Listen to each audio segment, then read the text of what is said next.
اعوذ باللہ من الشیطان الرجیم، بسم اللہ الرحمن الرحیم۔ پیارے بچوں، آج ہم نے آپ کی کتاب یعنی 8ویں کی اردو سے ایک سبق لیا ہے جس کا عنوان ہے آزمائش شرط ہے۔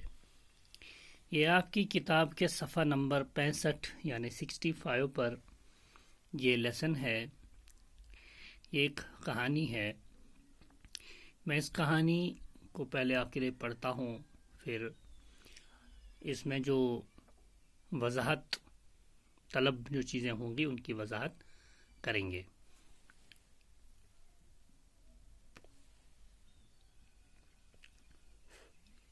ایک بوڑھے آدمی نے مرتے وقت اپنے اکلوتے بیٹے کو نصیحت کی کہ بیٹا، آزمائے بغیر کسی کو اپنا دوست نہ بنانا، اور نہ کسی مرحلے پر اپنے عزیزوں اور رشتہ داروں کو بھی کسی آزمائش کے وقت ضرور پرکھنے کی کوشش کرنا، تاکہ آئندہ کے لیے تمہیں تجربہ حاصل ہو۔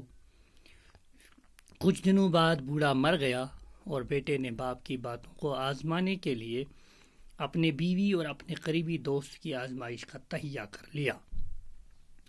اس کا دوست بہت ہی چالاک تھا اور مقامی حاکموں کے لیے مخبری جاسوسی کا کام کرتا تھا۔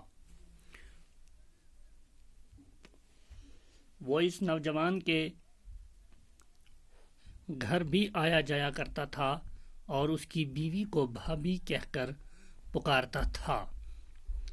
ایک روز نوجوان کسی کام سے شہر چلا گیا اور واپسی پر کسائی کی دکان سے سری پائے خرید کر لایا۔ اس نے سوچا کہ اپنے مرحوم باپ کی نصیحتوں کو پرکھنے کے لیے یہ ایک اچھا طریقہ ہے۔ چنانچہ ایک ٹھیلے میں سری پائے لے کر جب وہ گاؤں واپس پہنچا تو خاصی رات ڈھل چکی تھی۔ اس نے اندھیرے میں گھبرائی ہوئی آواز میں اپنی بیوی سے کہا کہ وہ گھر میں روشنی نہ کرے، اور ایک کدال لے کر چپ چاپ آنگن میں ایک گڈھا کھودنے لگا۔ بیوی کی حیرت کو خوف و دہشت میں تبدیل کرتے ہوئے اس نے کہا کہ میں نے اپنے ایک پرانے دشمن کو قتل کر دیا ہے اور اس کی کھوپڑی کو انتقاماً اپنے آنگن میں دفن کرنا چاہتا ہوں۔ بیوی چپ چاپ گڑھا کھودتی رہی اور نوجوان نے اپنے ہاتھوں سے تھیلے میں رکھی ہوئی دشمن کی کھوپڑی کو دفن کر دیا۔ اس کام سے فارغ ہو کر نوجوان تو گہری نیند سو گیا، لیکن اس کی بیوی کو خوف کے مارے ساری رات نیند نہ آ سکی۔ صبح کو نوجوان کہیں کام کرنے کے لیے چلا گیا تو اس کا دوست جو سرکاری جاسوس تھا ان کے گھر میں داخل ہوا اور نوجوان کے بارے میں دریافت کرنے لگا۔ اس نے دیکھا کہ نوجوان کی بیوی کے چہرے پر ہوائیاں اڑ رہی ہیں، اس کی آنکھیں سرخ ہو رہی ہیں۔ پہلے تو وہ سمجھا کہ میاں بیوی میں کچھ ناچاکی ہو گئی ہوگی، لیکن یہ بات اسے خلاف معمول محسوس ہوئی اور اس نے پوچھ لیا کہ بھابھی سچ مجھ بتائیں کہ کیا بات ہے۔ پیارے بچوں، اس طرح ہم نے اس سبق کے پہلے پہلا ایک پیراگراف، ایک طویل سا پیراگراف ہے، اس کو ہم نے پڑھا۔ اب ہم اس کی وضاحت کریں گے۔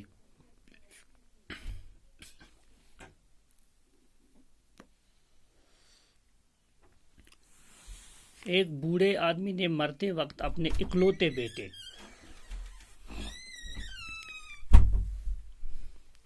اکلوتا بیٹا وہ بیٹا ہے کہ یعنی اس بوڑھے کا ایک ہی بیٹا ہے۔ یہاں بیٹیوں کا ذکر نہیں ہے، ہو سکتا ہے کہ بیٹیاں بھی ہوں، لیکن بیٹا ایک ہی ہے۔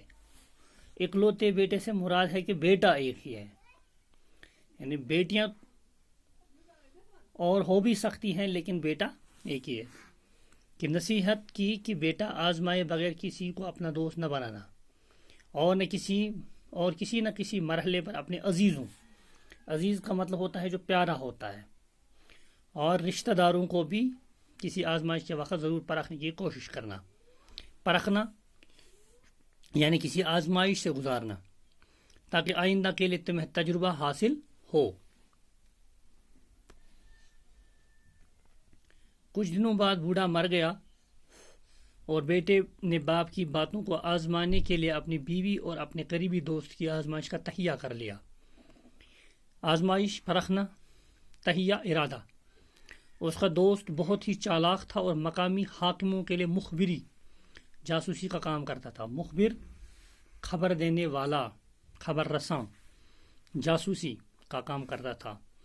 وہ اس نوجوان کے گھر آیا جایا کرتا تھا اور اس کی بیوی کو بابی کہہ کر پکارتا تھا۔ بابی، بائی کی بیوی کو بابی کہتے ہیں۔ ایک روز سے مراد ایک دن، نوجوان کسی کام سے شہر چلا گیا اور واپسی پر کسائی کی دکان سے، کسائی یعنی قصاب جو گوشت بیچنے کا کام کرتا ہو، کی دکان سے سری پائے خرید کر لایا۔ اس نے سوچا کہ اپنے مرحوم کا مطلب ہوتا ہے جس پہ رحم کیا گیا ہو، لیکن عام لفظوں میں اسے کہا جاتا ہے جو اس دنیا سے چل بسا ہو، یعنی چلا گیا ہو، تو مرحوم۔ لیکن اصل میں اس کا مطلب ہے جس پہ رحم کیا گیا ہو، مرحوم۔ باپ کی نصیحتوں کو پرکھنے کے لیے اچھا طریقہ ہے۔ چنانچہ ایک ٹھیلے کا مراد بیگ، یہاں یاد رکھنا ہے کہ اردو میں تھیلا اور ٹھیلا یہ دو لفظ ہیں۔ ٹھیلا بیگ کو کہتے ہیں اور ٹھیلا کہتے ہیں ایک ریڑھی کو جس پہ چیزیں بیچی جاتی ہیں۔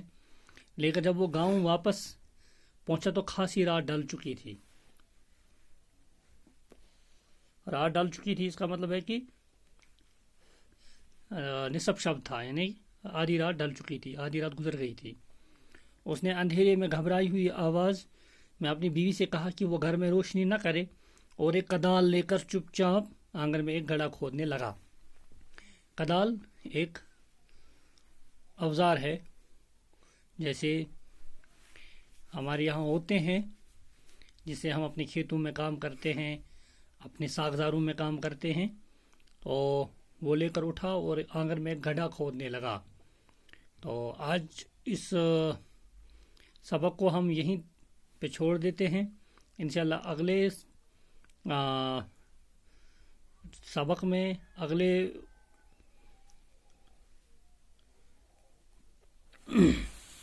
نشست میں انشاءاللہ اس سے آگے بھی ہم وضاحت کریں گے۔ والسلام۔